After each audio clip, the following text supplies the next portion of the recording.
എന്റെ സഹോദരന്മാരെ, നോമ്പാകുന്ന ആയുധത്താൽ നമുക്ക് യുദ്ധം ചെയ്യാം. മശിഹായിൽ പൂർണ്ണന്മാരായ നോമ്പുകാർ അതിനാൽ വിജയികളായിത്തീരുന്നു. നമ്മുടെ കർത്താവ് ദുഷ്ടനോട് അതിനാൽ പോരാടി. മലമുകളിൽ വെച്ച് മോശ അതിനാൽ വെണ്മ പ്രാപിച്ചു. ഏലിയ അതിനാൽ രഥത്തിൽ ആരോഹണം ചെയ്തു. നീതിമാന്മാർ അതിനാൽ ശ്രേഷ്ഠരാകി സഹദേന്മാർ കിരീടം ധരിപ്പിക്കുകയും ചെയ്തു.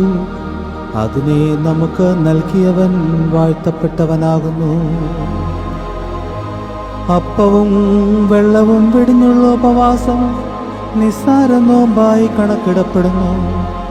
അതിൽ ദാനധർമ്മങ്ങൾ ഉണ്ടെങ്കിൽ കർത്താവിൻ്റെ മുമ്പാകെ അത് വലിയതാകുന്നു.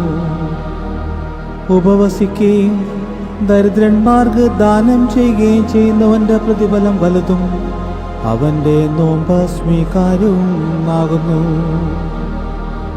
ദാനം ചെയ്യുന്നവനില്ലാതിരുന്നാലും തൻ്റെ നോമ്പിൽ സ്നേഹം കലർന്നിരിക്കുന്നുവെങ്കിൽ അവൻ ആത്മീയരോടുകൂടെ ചേർക്കപ്പെടുകയും പുനരുദ്ധാന ദിവസത്തിൽ മണവറയ്ക്ക് യോഗ്യനായി തീരുകയും ചെയ്യുന്നു.